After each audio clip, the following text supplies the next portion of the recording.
Hello everyone, welcome to अवी classes. मैं self Ranjit Kumar और आज मैं कक्षा 10वीं के लिए विषय विज्ञान का पार्ट 1 लेके आया हूँ, जिनका नाम है रासायनिक अभिक्रियाएं एवं समीकरण। और ये मेरा पार्ट 1 का सेकेंड वीडियो होगा, क्योंकि इसके पहले मैं ऑलरेडी एक वीडियो अपलोड कर चुका हूँ। और इस वीडियो में जो हम लोग बात करेंगे वो रहेगा प्रश्न और उत्तर, जो कि आपके एग्जाम में पूछे जाते हैं जो प्रश्न, उन प्रश्नों को मैं यहाँ पे डिस्कस करने वाला हूँ। और 100% यहाँ पे जो भी क्वेश्चन मैं बताऊंगा आपके एग्जाम में देखने को मिलेंगे। तो चलिए हम लोग स्टार्ट करते हैं। तो यहाँ पे हम लोग जो क्वेश्चन पढ़ने से पहले मैं आपको क्वेश्चन पैटर्न बता दूं इस चैप्टर का। इस चैप्टर से कहाँ कितने मार्क्स के पूछे जाते हैं और कौन से क्वेश्चन कितने मार्क्स के पूछे जाते हैं। जैसे मार्क्स 1 की बात करें, मार्क्स 2 की बात करें और मार्क्स 3, ये तीनों ही प्रश्न पूछे जाते हैं। पहला 1 मार्क्स के तो 100% कंपलसरी होगा और 2 मार्क्स। 3 मार्क्स के में कभी कभी नहीं पूछे जाते हैं, कभी कभी पूछते हैं, लेकिन ये भी कंपलसरी है कि ये भी आपके एग्जाम में पूछे जाते हैं। तो कौन से क्वेश्चन 1 मार्क्स के हैं, कौन से क्वेश्चन 2 मार्क्स के और कौन से क्वेश्चन 3 मार्क्स के हैं। तो 1 मार्क्स के लिए हम लोग को कितना लिखना है, 2 मार्क्स के लिए कितना लिखना है, 3 मार्क्स के लिए कितना लिखना है, वो सारे इस वीडियो में मैं बताने वाला हूँ। यहाँ पे देख सकते हैं ये जो प्रश्न में इस टैब में दिखा रहा हूँ, इन सभी का मैं आंसर नहीं बताने वाला हूं, क्योंकि इन सभी का आंसर मैं ऑलरेडी पिछले वीडियो में डिस्कस कर चुका हूं। अगर आप लोगों ने जो पिछला वीडियो नहीं देखे हैं, अगर उनको देखना चाहते हैं तो यहाँ पे आप आई बटन को क्लिक करें, वहां पे इनका लिंक लगा दूंगा, वहां पे आप क्लिक करके देख सकते हैं, या फिर आप नीचे डिस्क्रिप्शन बॉक्स को चेक करें। क्लियर। जैसे कि यहाँ पे हमारा है ऑक्सीजन के योग या ह्रास के आधार पर निम्न पदों की व्याख्या कीजिए, प्रत्येक के लिए उदाहरण भी दीजिए। तो अगर ये क्वेश्चन उदाहरण के साथ अगर आपको पूछ दिया गया तो ये हमारा 3 मार्क्स का क्वेश्चन हो जाएगा। अदरवाइज ये 2 मार्क्स के आपके एग्जाम में पूछे जाएंगे। जैसे उपचयन और अपचयन, ये दो का आपको परिभाषा लिखना, साथ में उदाहरण भी देना है। दूसरा आता है हमारा उष्माक्षेपी और उष्माशोषी अभिक्रिया क्या है, उदाहरण देना है। अगर ये 30 या 40 शब्दों में पूछा गया तो आपको कितना 2 मार्क्स यहाँ पे मिलेगा। तीसरा क्वेश्चन है विकृत गणिता, ये तो 1 मार्क्स के क्वेश्चन रहते हैं। और यहाँ पे रासायनिक समीकरण को संतुलित करने के लिए अगर दिया जाए तो कभी ये 2 मार्क्स के पूछे जाते हैं, कभी 3 मार्क्स के, लेकिन यहाँ पे एक क्वेश्चन ये रहता है 100%। क्लियर। तो आप जो संतुलित करने वाला, ये भी मैं आपको इस वीडियो में नहीं बताने वाला हूँ। इसका मैं एक ऑलरेडी सेपरेट वीडियो बना चुका हूँ, किस प्रकार से आपको संतुलित करना है, वो नीचे डिस्क्रिप्शन बॉक्स में लगा दूंगा, साथ में आई बटन में भी मैं लगा दूंगा, उनको क्लिक करके आप देख सकते हैं। और साथ में इनको आप प्रैक्टिस कर लीजिएगा। ये क्वेश्चन, यही क्वेश्चन आपके एग्जाम में रिपीट करते हैं। क्लियर। अब आते हैं हम लोग यहाँ पे क्वेश्चन को देखते हैं 1 मार्क्स के। 1 मार्क्स के क्वेश्चन जो हम इंपॉर्टेंट क्वेश्चन लिए जो आपके एग्जाम में रिपीट करते हैं। यहाँ पे पहला बोलता है भोजन के पाचन द्वारा किस प्रकार की अभिक्रिया हमारे शरीर में होता है। जब हमारे पाचन होता है, जो हमारे शरीर के अंदर जो भी भोजन, तो वहां पे किस प्रकार का अभिक्रिया होती है। तो मैं आपको बताया था जो पाचन अभिक्रिया, ये सारा क्या होता है, अपघटन अभिक्रिया होती है हमारे शरीर में। दूसरा आता है श्वसन कैसे रासायनिक अभिक्रिया, श्वसन किस प्रकार की रासायनिक अभिक्रिया है या तो कैसे रासायनिक अभिक्रिया है। तो श्वसन ये एक तरह का उष्माक्षेपी अभिक्रिया है। क्लियर। दूसरा यहाँ पे देख सकते हैं H2 + O2 = H2 बन रहा है, एरो। तो यहाँ पे क्या कर रहे हैं, 2 यौगिक, 2 बोल सकते हैं अणु मिलके एक बोल सकते हैं, यहाँ पे बन रहा है एक यौगिक। तो इस प्रकार के जो अभिक्रिया इसको क्या कहते हैं, तो यहाँ पे 2 मिलके एकल बन रहा है। तो हम आपको बताए थे 2 या 2 से अधिक अभिकारक मिलके एकल उत्पाद बनाता है, तो उसको हम लोग क्या कहते हैं, संयोजन। तो ये हमारा किस प्रकार की अभिक्रिया है, संयोजन है। अब यहाँ पे चौथा नंबर है किस अभिक्रिया में ऑक्सीजन का ह्रास होना, किसी अभिक्रिया में ऑक्सीजन का ह्रास होना या किस प्रकार की अभिक्रिया कहा जाता है। जब हम आपको बताए थे ऑक्सीजन की कमी होगी तो उस अभिक्रिया को हम लोग बोलते हैं अपचयन। क्लियर।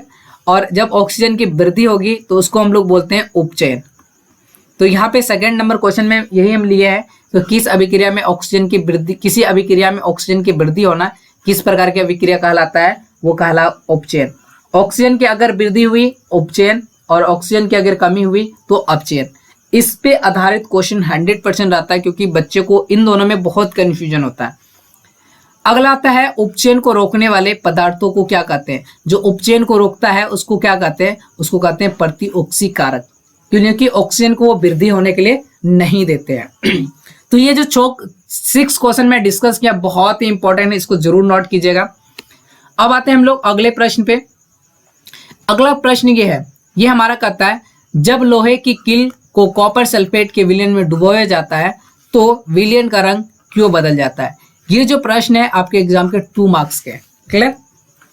तो यहाँ पे बोलता है जब कॉपर सल्फेट विलयन में लोहे की किल को डुबाई जाती है तो लोहा, जो हमारा लोहा है, जो कॉपर की तुलना में अधिक अभिक्रियाशील होता है।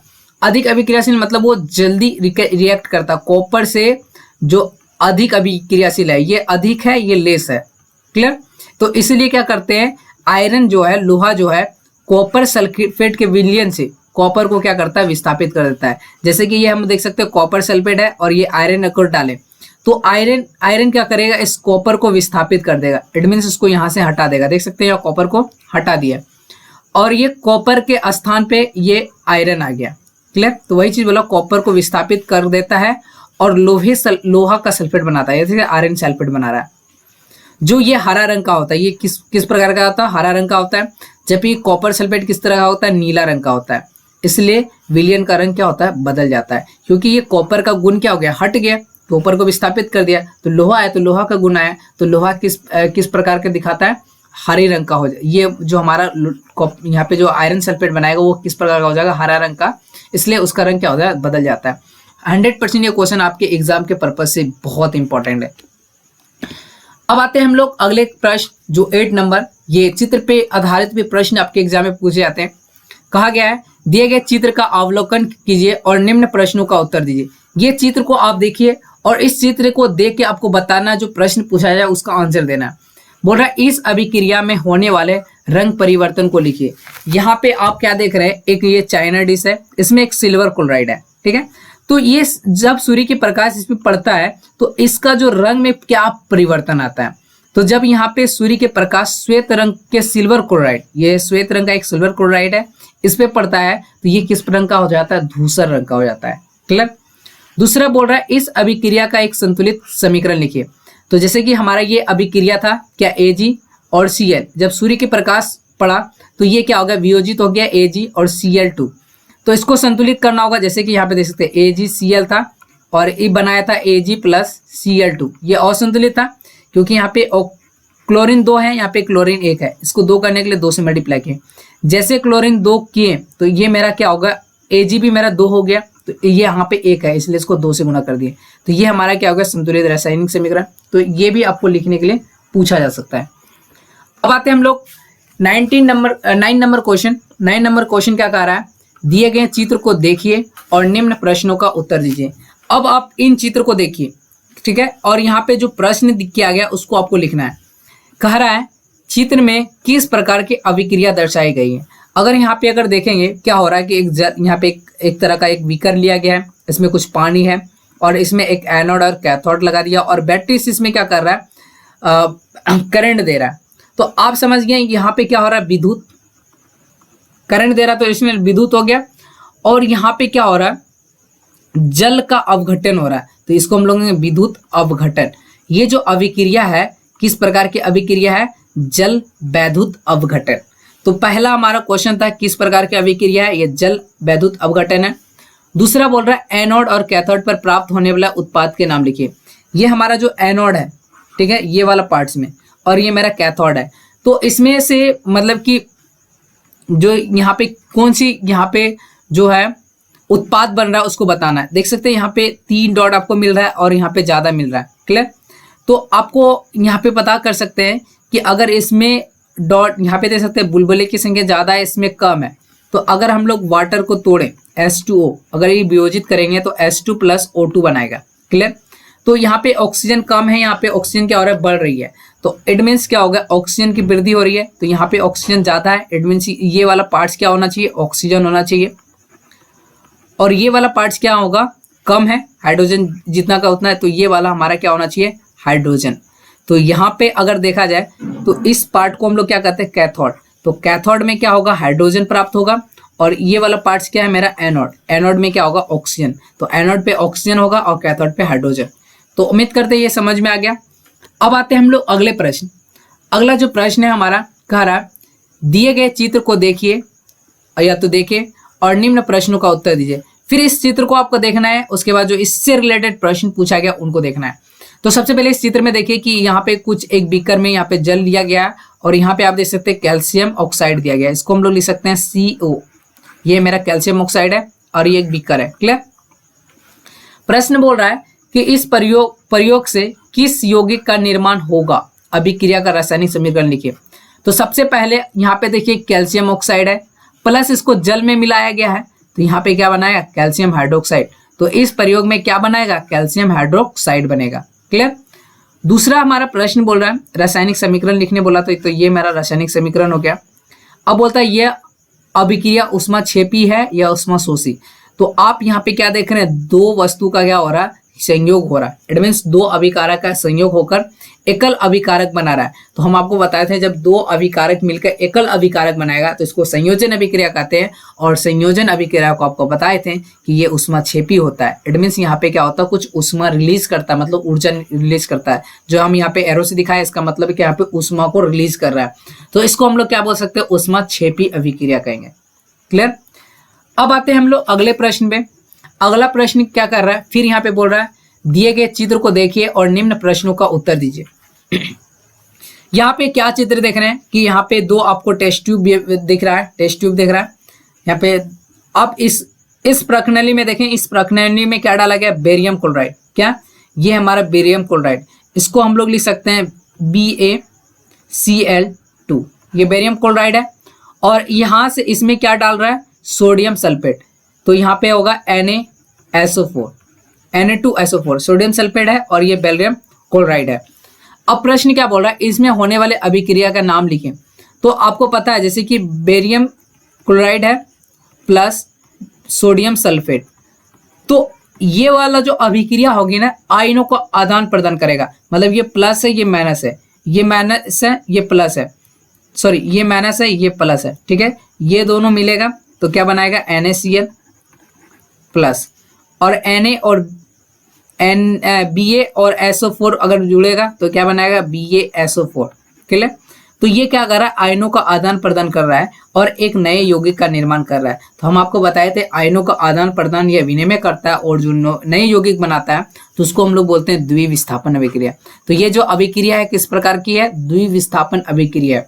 दूसरा बोल रहा है क्या इस अभिक्रिया में कोई अवक्षेप बनता है। तो यहाँ पे देख सकते हैं BaSO4 एक तरह का अवक्षेप है। अवक्षेप मतलब क्या, एक मतलब ठोस पदार्थ कोई भी होगा जो कि नीचे आके जम जाएगा। ठीक है, तो ये एक अवक्षेप बनता है। जी हाँ, ये अवक्षेप बनता है। तो यदि हाँ तो उसका रासायनिक सूत्र भी लिखिए और रंग भी बताइए। तो ये जो BaSO4 इसका रासायनिक सूत्र हो गया, और ये जो रंग होगा ये होगा कैसा होगा, सफेद। तो इसका रंग हम लोग क्या बता दें, ये सफेद है। तो उम्मीद करते हैं ये समझ में आ गया होगा। अब आते हैं अगला प्रश्न जो हमारा 2 मार्क्स का ही है। बोलता है भूरे रंग का एक चमकदार तत्व X है। भूरे रंग की बात कर रहा है, तो भूरे रंग की है जो X, तो वो हमारा क्या हो सकता है, कॉपर हो सकता है। कॉपर एक भूरे रंग का होता है जो वायु की उपस्थिति में गर्म करने पर, अगर आप कॉपर को वायु की उपस्थिति मतलब O2 की उपस्थिति में गर्म कीजिएगा तो ये क्या बनाएगा, COO। ठीक है, तो गर्म करने पर ये काले रंग का हो जाता है। इस तत्व तथा काले रंग का यौगिक का नाम लिखाइए। तो हम सबसे पहले बता दें तत्व क्या है, कॉपर है, और ये ऑक्सीजन के साथ रिएक्ट करेगा तो कैल्शियम ऑक्साइड बनाएगा। तो ये काले रंग का जो यौगिक का नाम है वो है कैल्शियम ऑक्साइड। क्लियर। अब आते हैं हम लोग अगले प्रश्न में। वायु में जलाने से पहले मैग्नीशियम रिबन को साफ क्यों किया जाता है। ये प्रश्न बहुत ही इंपॉर्टेंट है। तो वायु में जलाने से पहले मैग्नीशियम रिबन को साफ इसलिए किया जाता है क्योंकि आपको पता है मैग्नीशियम एक अभिक्रियाशील धातु है। वायु के संपर्क में आने के बाद उसमें एक परत चढ़ जाती है। ठीक है, जो कि अगर उसको जलाना चाहेंगे उस परत क्या करता है, जलने में प्रतिरोध करता है, मतलब जलने नहीं दिया जाता है। तो इसलिए किया जाता है। तो उसको हम लोग क्या करते हैं, साफ करते हैं। साफ क्यों करते हैं, ताकि उसका जो ऊपरी सतह है जो धूल कण से वो सटा हुआ है या तो धूल कण के संपर्क में था वो क्या हो जाए, हट जाए, और जिससे इसकी सतह जो मैग्नीशियम की सतह है वो वायु के संपर्क में आ सके और वो अच्छी तरह से वो जल सके। ठीक है, समझ में आया क्योंकि करते हैं मैग्नीशियम रिबन को साफ। अब आते हैं हम लोग अगले प्रश्न पे। अगला प्रश्न आता है किसी पदार्थ X के विलयन का उपयोग सफेदी करने के लिए होता है। तो सफेदी करने के लिए किसका इस्तेमाल करते हैं, चूना। और चूना का रासायनिक नाम क्या होता है, CaO। तो यहाँ पे क्वेश्चन कर रहा है पदार्थ X का नाम लिखिए। पदार्थ X मेरा क्या होगा, कैल्शियम ऑक्साइड। इसको हम लोग बोलते हैं कैल्शियम ऑक्साइड। और इसका बोला सूत्र लिखिए, सूत्र क्या होगा, कैल्शियम ऑक्साइड CaO। अब बोलता है ऊपर एक में लिखें जल के साथ अभिक्रिया दिखाइए। तो आप CaO को जल के साथ अभिक्रिया कराए दिखाएंगे तो क्या बनाएगा, तो ये बनाएगा कैल्शियम हाइड्रोक्साइड, कैल्शियम हाइड्रोक्साइड। तो यहाँ पे जल के साथ अगर हम लोग यहाँ पे दिखा दिए ये अभिक्रिया, क्लियर। तो इस प्रकार से क्वेश्चन आपके एग्जाम में ये तो 2 मार्क्स के पूछे जाते हैं, कभी कभी 3 मार्क्स के भी पूछ जाते हैं, क्योंकि यहाँ पे देखिए एक तो नाम पूछ दिया, दूसरा इसका सूत्र, तो ये 2 मार्क्स का क्वेश्चन बन सकता है और एक समीकरण। तो ये कभी 3 मार्क्स के भी पूछते हैं और कभी 2 मार्क्स के भी पूछते हैं। अब आते हैं हम लोग अगले प्रश्न पे। अगला प्रश्न हमारा है वियोजन अभिक्रिया को संयोजन अभिक्रिया के विपरीत क्यों किया जाता है। सबसे पहले आपको समझ में आना चाहिए कि संयोजन अभिक्रिया क्या है और वियोजन अभिक्रिया क्या है। इसका समीकरण भी लिखने बोला है, क्लियर। तो ऑटोमेटिक ये 3 मार्क्स के क्वेश्चन रहेंगे। तो देखिए वियोजन अभिक्रिया को संयोजन अभिक्रिया का विपरीत इसलिए कहा जाता है क्योंकि वियोजन अभिक्रिया में एकल अभिकारक, वियोजन में क्या होता है, एकल अभिकारक टूटकर 2 या 2 से अधिक उत्पाद बनाते हैं। जैसे कि यहाँ पे देखते हैं वियोजन एकल उत्पाद है, ये टूट के 2 या 2 से क्या होता है, अधिक बना रहा है, तो इसको हम लोग कहेंगे वियोजन अभिक्रिया। जबकि संयोजन अभिक्रिया में 2 या 2 से अधिक अभिकारक मिलकर एकल उत्पाद बनाते हैं। जबकि संयोजन अभिक्रिया देखते हैं ये 2 को मिलके, 2 अभिकारक मिलकर एकल उत्पाद बना रहा है, जस्ट इसका उल्टा है, इसलिए इसको हम लोग विपरीत कहते हैं। अब आते हैं हम लोग नेक्स्ट क्वेश्चन 15 नंबर, बोलता है निम्न लिखित में से प्रत्येक के लिए संतुलित रासायनिक समीकरण लिखिए। यहाँ पे हमारे पास एक रेडॉक्स अभिक्रिया का एक समीकरण लिखिए और उसके बाद इसको संतुलित भी करके दिखाना है। तो रेडॉक्स अभिक्रिया मतलब होता है जो उपचयन और अपचयन अगर साथ साथ हो तो उसको रेडॉक्स अभिक्रिया कहते हैं। जैसे कि यहाँ पे कॉपर ऑक्साइड को H2 के साथ रिएक्ट कराएंगे तो यहाँ पे कॉपर प्लस H2O बनेगा। तो देख सकते हैं यहाँ पे कॉपर की संख्या 1 है, यहाँ पे भी ऑक्सीजन की संख्या 1 है, यहाँ पे भी ऑक्सीजन की संख्या 1 है, हाइड्रोजन की संख्या 2 है, यहाँ पे हाइड्रोजन की संख्या कितना है, 2 है। तो ये दोनों आपस में क्या देख रहे हैं, आपस है, संतुलित है। तो ये हमारा रेडॉक्स अभिक्रिया का एक संतुलित समीकरण हो गया। दूसरा अपघटन मतलब वियोजन कहते हैं जब एकल अभिकारक टूट के 2 या 2 से अधिक अभिकारक उत्पाद का निर्माण करते हैं उसको हम लोग क्या कहते हैं, अपघटन या वियोजन। तो इसका भी हम लोग को निकालना था संतुलित। यहाँ पे दे सकते हैं AgCl और AgCl2। Cl मतलब 2 है तो यहाँ पे 2 से मल्टीप्लाई कर दे, ये 2 हो गया। तो Ag भी 2 है तो Ag को भी 2 से मल्टीप्लाई कर दे। तो ये हमारा संतुलित समीकरण लिखने बोला था, इसलिए संतुलित उनको करके दिखाए। अगला है द्विविस्थापन का अभिक्रिया, तो BaCl2 Na2SO4। तो यहाँ पे देखते हैं Na2 है तो यहाँ पे भी 2 से मल्टीप्लाई कर दिया, Na2 हो गया। Cl2 है, यहाँ पे भी Cl2 है, Ba 1 है, Ba यहाँ पे 1 है, SO4 1 है, यहाँ पे SO4। तो ये था हमारा क्या हो गया, संतुलित रासायनिक समीकरण। तो यहाँ पे हम लोग टोटल 15 क्वेश्चन डिस्कस किए जो आपके एग्जाम के पॉइंट से बहुत इंपॉर्टेंट है, जो इस चैप्टर से पूछे जाने वाले हैं। तो अगर आपको वीडियो पसंद आया तो प्लीज वीडियो को जरूर लाइक कर दीजिएगा और आप हमें कमेंट करके बताइएगा कि वीडियो आपको कैसा लगा, कितने आपके लिए महत्वपूर्ण है। अगर आपके लिए ये बहुत बेनिफिट है तो दोस्तों तक भी शेयर करें और लाइक जरूर करें। और अगला वीडियो मेरा इसके जो सेकंड चैप्टर है उनका लेके आने वाला हूँ, तो जितना ज़्यादा लाइक कीजिएगा उतना जल्दी मैं उस वीडियो को लेकर आऊँगा। तो तब तक के लिए बाय।